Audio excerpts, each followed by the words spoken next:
Coming to you from ESR headquarters, I'm your host, Chase Gertz, and this is the final episode of Esports Times. As we close out the series, we're here to find out certain perspectives from streamers on what it was like to get through the COVID-19 lockdown and what is to come for them in the future of esports.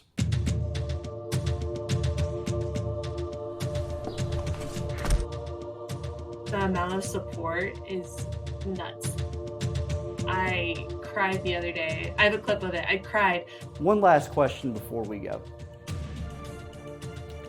Is the future bright or could it go dark? To the new normal. Welcome back to the last episode of Esports Times, Age of Coronavirus. I'm here talking with Lacey Liu. She's a streamer. She's been doing it for a little bit over a year now, playing games such as Valorant and League of Legends, and playing also with her own Twitch followers. So please welcome to the show, Lacey Liu. How you doing? I'm good. Just, chilling, hang out. It's kind of hot over here, so. Where are you? Hawaii. Oh my gosh. Never live here. It's a bad idea. Is it really? Yeah, no. Why is it a bad idea? I'm lucky that I have different flows of cash, but I'm gonna be moving out of here within the next year because it's way too much. Where are you planning on going? Probably I want to move somewhere cold for a little bit. So I'm looking in the Washington area or Colorado or something like that. We've been hearing from a lot of gamers and streamers that they've been just fine during the lockdown, Yeah, you get to stay home, you get to game. Streaming, I was lucky enough, before I quit my job, they asked me if I wanted to come back because I was one of the full-time workers. I was lucky enough to be told them I don't want to come back because someone else needed that money and I already had another form of income. And if it was going the way I thought it was going to, I would be fine. And luckily I am. But a lot of people, it really sucked. But for me, I'm just grateful that I have gaming. I didn't even start gaming until about 2 years ago. So right about when I started my Twitch channel. So I didn't even touch computer. I didn't have a computer really or anything. And I picked up League of Legends a couple years ago. And from that just stemmed my channel. And it brought me to other games and other creators. And it's really cool.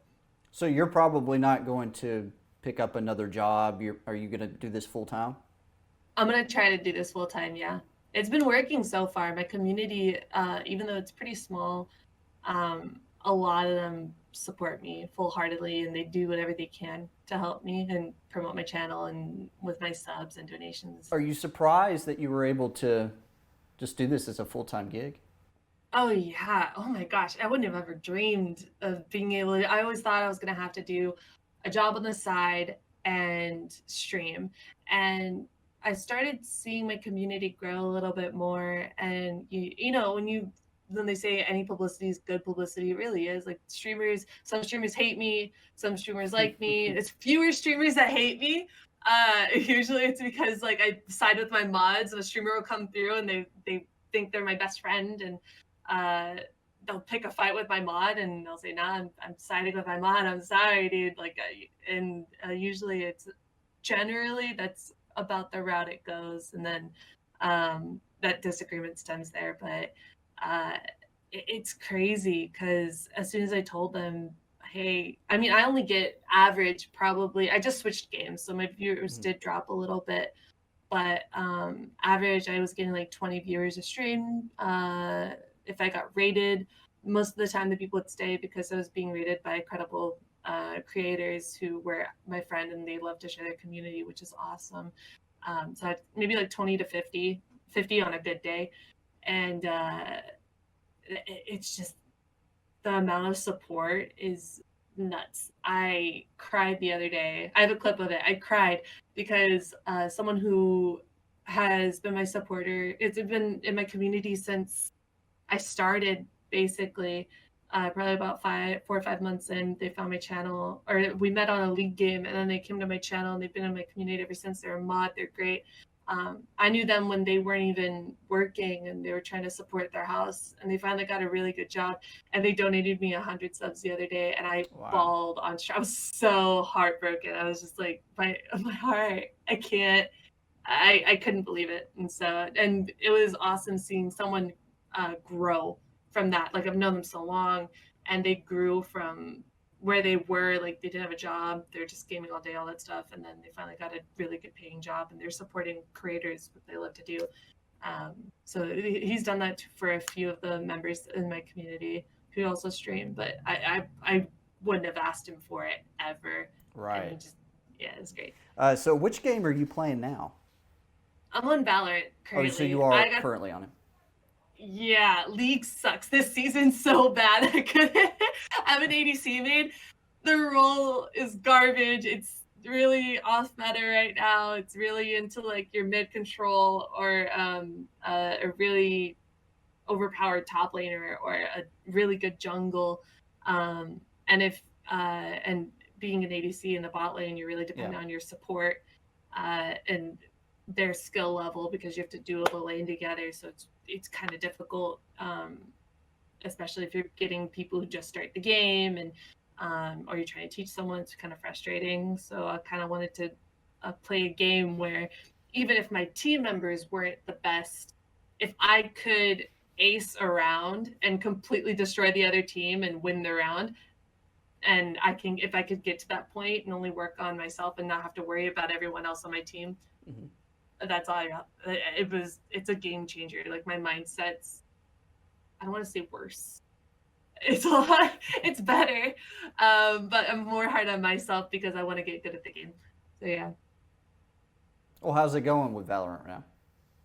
It's fun. I got it in beta, and it's the first FPS I ever played. Like, League was my first game, and I played Fortnite a little bit. I've played Halo a couple of times. I think I played R6 once, Apex like 1 or 2 times, but this is the first game that I've consistently played where I wanted to get better, and it's a lot of fun. A lot of people don't think the best of it because it's very similar. They brought a lot of people from CSGO over to make the game. A lot of older former CSGO pros brought them in, helped them make the game. The hit registration still needs work. I think it's because they don't really want to. It makes sense that they don't really want to completely copy CS:GO and have the feel of it, just with a few different abilities into the game. But the hit registration is just really bad right now. So, what's your favorite part of Valorant so far? Each agent has their own style of play, so it gives you a lot of variety in your gameplay and how you're going to play the game, and depending on what map you're at, and depending on what guns people are really good with. Like, some people are amazing at sniping, some people love the LMGs, some people like, some people like the AKs. It just depends on your play style, and each play style that you have is good. Each character is really good. There's no really people. There's some people that are better at offense play than defense play. Their kid's usually made for that. But if you play around with the champ a little bit more, it has such a variety of different things. There's so many ways you can make a play. There's so many ways you can set up how to win or plant the spike, or to bait the other team into thinking you're going to a different site. I love it because there's such an imagination to what kind of gameplay and what kind of routes you can take to win your individual game or to get better. How quickly is it for you to like learn something new? It depends on how determined I am, for sure. As soon as I started playing Valorant, I had someone come into my stream who was he was pretty big in the H1Z1 days. He played with all the bigger people. He had the world kill record for the game, and it was like 56 at the time. And he said, "Do you want to play with me?" Blah, blah, blah. I messaged him. I said, "Yeah, dope, I'll add you. We can play a few games." And he ended up giving me some tips on, because I'm very much like I aim down a lot, and I wasn't really good at aiming or getting headshots or shooting or crosshair placement or anything like that. And my game sense was already there. I could tell when to make a play and how to do that. But if my mechanics weren't down, there's no way I could win around by just telling people what to do. Then I'd be a coach. I wouldn't actually be playing the game. And I enjoy the game too much, though. I asked him, so what kind of things can I do? He got me onto aim labs. He got me onto I warmed up for I would say 2 hours on stream a day before I started getting comfortable with just jumping into the game and being able to drop 20 kills or 30 kills.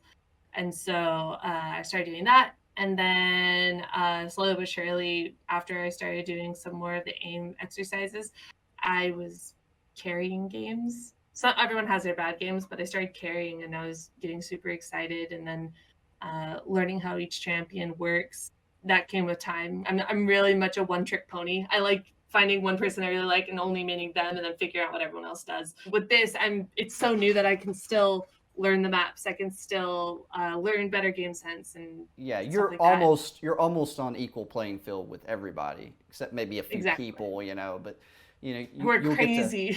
Yeah. Yeah. Breathe, sweat, cry, gaming. That's not me. Yeah, they're 24/7. They're not even getting any sleep, probably. No.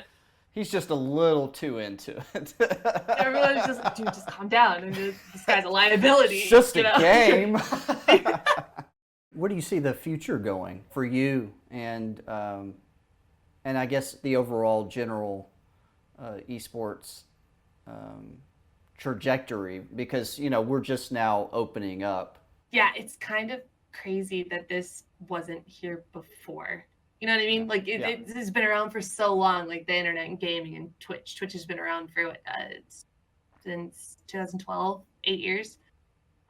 For me, my channel, every time I get off, I check my stats and my stream's growing. There's been a couple of days where it dies down a little bit, but everyone has their off days, gaming and or on Twitch. So you just kind of got to expect those and watching back your videos and seeing what you could do better, seeing how to engage your audience better, checking out other streamers and seeing how they keep their audience interested and keep their views around is really, really important. I don't see COVID dying down. I'm kind of concerned because I've seen people saying that they're going to start reopening towns and everything. There's already scientific studies that the disease has progressed and it's mutated. It's really interesting that it's video games that have been pushing this new paradigm shift. I was working at Best Buy. Animal Crossing sold out. People were livid coming into the store.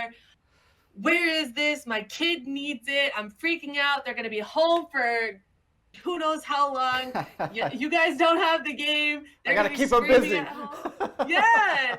And I'm just I don't know. Take them outside and draw hopscotch on the ground. I don't know, dude. But they're freaking out. And I was just okay, well, you can order it online. And we're here talking with Caitlin. Now, Caitlin is a streamer. She's known for first-person shooter games like Call of Duty, and she's currently off on a break from medical school. Please welcome to the show, Caitlin. That's me again. How are you doing, Caitlin? I'm good. In these trying times, I'm decent. Well, tell me about the trying times. How were you able to get through first wave so far? Here in Canada, it's on phase 2, I think, or it's starting phase 2, so it's the second wave of Corona, but I don't know. They keep changing it, and that's in Ontario. Yeah. People always joke about how streamers don't really have to adjust during Corona, and there's so much truth to that, but it still affects us, of course, in a number of ways. So I would say that I'm fortunate in that I'm used to working at home a lot, so I didn't really have to adjust anything there. But it still changed my content. I now upload daily on YouTube because I literally have nothing else to do, which sounds good, but it's chipping away at my brain. So is it good? I don't know. I guess we'll see. Well, what's phase 2 in Canada? I'm sure there's different phases over here compared to over there. What's opening currently? So phase 2 is stores, so non-essential services opening, but with really limited capacity. So I think it's like stores have to be street facing to open, so you can't go through a mall to get to them. And then of course they have guidelines of social distancing. Sometimes you have to wear a mask, or you have to there'll be someone at the door making sure that you use hand sanitizer. Personally, I really like the social distancing. I don't want to go back to how it was. Hand washing is so important, and people don't wash their hands, myself included. I don't wash my hands enough unless I'm in a hospital. Then I definitely do before every single patient. Right. But when it's like my own health, I don't wash my hands every time before I eat. But it would be so nice if the people around me all wash their hands, because even just the normal flu is really deadly. Sure.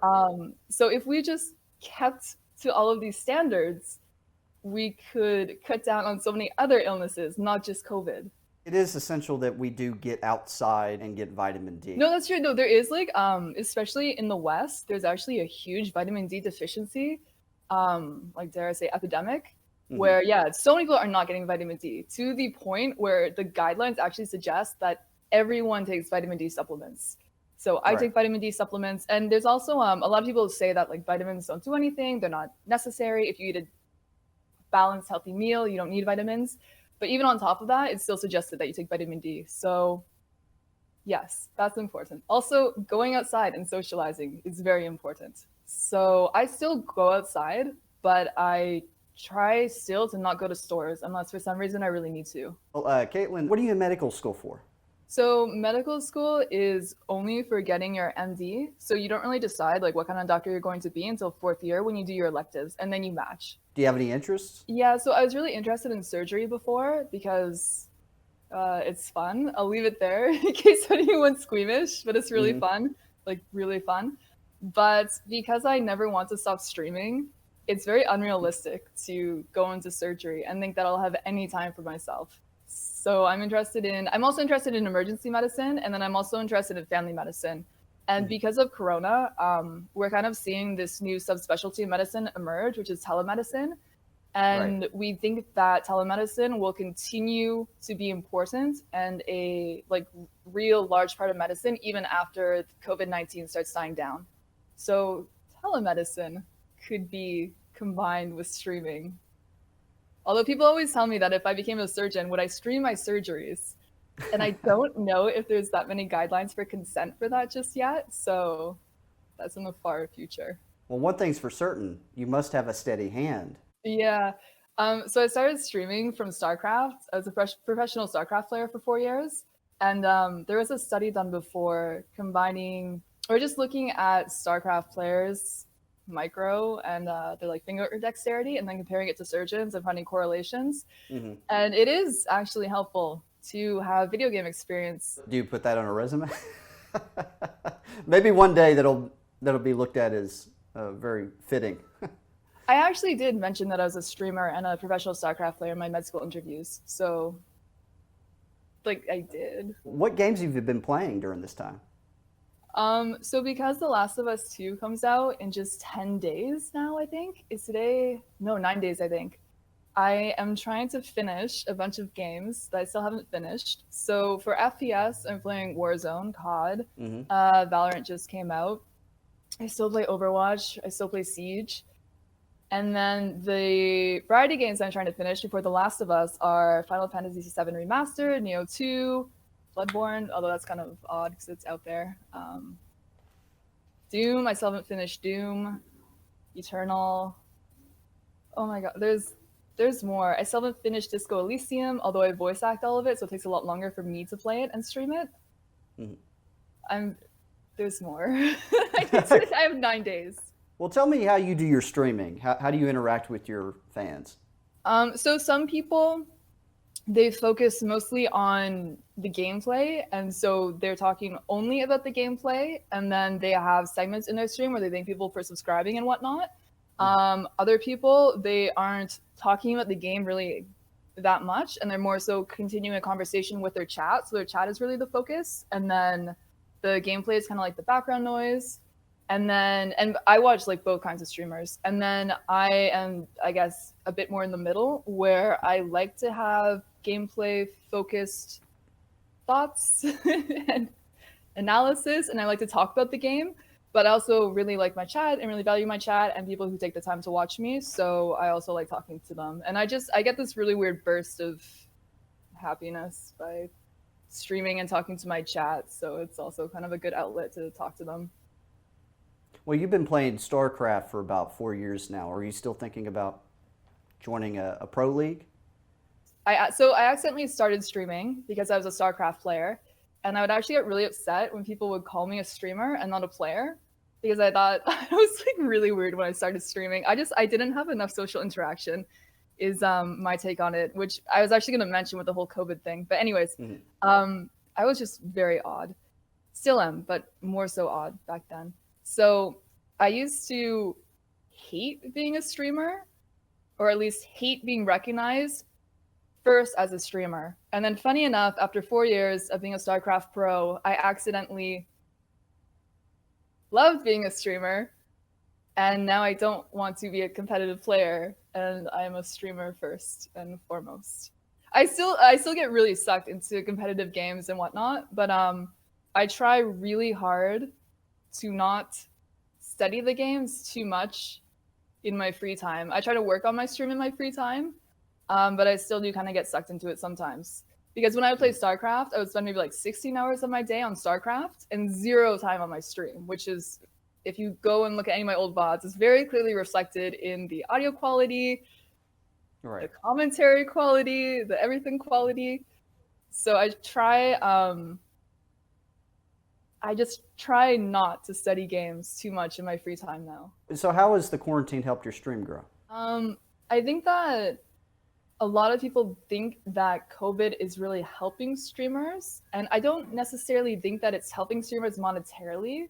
More eyes on streams can definitely help in terms of gaining sponsorships, or